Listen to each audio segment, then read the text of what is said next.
Hi டியோஸ், இன்னைக்கு வெள்ளிக்கிழமைங்கிறதுனால பருப்பு சாம்பார் வைக்கலான்னு நைட்டே பருப்பு ஊற வச்சுட்டேன். நார்மலாக வைக்கிறதுக்கு பதிலாக மிளகாயை கொஞ்சம் கிள்ளி போட்டு சுருக்குன்னு மிளகா கிள்ளி சாம்பார் வைக்கலாம்னு இப்போ தான் தோணுச்சு.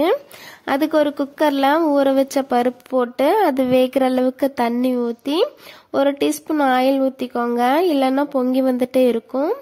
அப்புறம் ஒரு பிளேட்டில் போட்டு வேக வச்சுக்கலாம். நைட்டே ஊற வச்சதுனால சீக்கிரம் வெந்துடும். பருப்பு வேகிறதுக்குள்ள காய்கறி கட் பண்ணலாம்னு முள்ளங்கியும் அவரைக்காயும் கட் பண்ணிட்டு ஒரு இடிக்கல்ல வெந்தயம், சீரக, மிளகு, கொத்தமல்லி, பெருங்காயம், பூண்டு எல்லாம் போட்டு இடிச்சு எடுத்து வச்சுக்கிட்டேன். அதுக்குள்ள பருப்பும் நல்லா வெந்துருச்சு. அப்புறம் தண்ணியை எரிச்சிட்டு பருப்பு மத்த வச்சு நல்லா கடைஞ்சி எடுத்துக்கோங்க.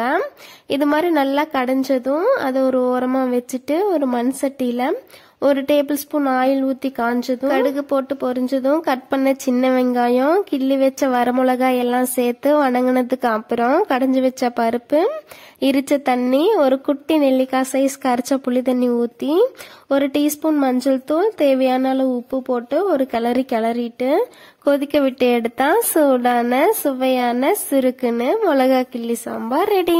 கருவேப்பிலை கொத்தமல்லி போட்டு கொஞ்சம் டேஸ்டா இருக்கும். என்கிட்ட இல்லை, நீங்க இருந்தா கண்டிப்பா போட்டு ட்ரை பண்ணி பாருங்க. வீடியோ பிடிச்சிருந்தா சப்ஸ்கிரைப் பண்ணி சப்போர்ட் பண்ணுங்க. அவ்வளோ.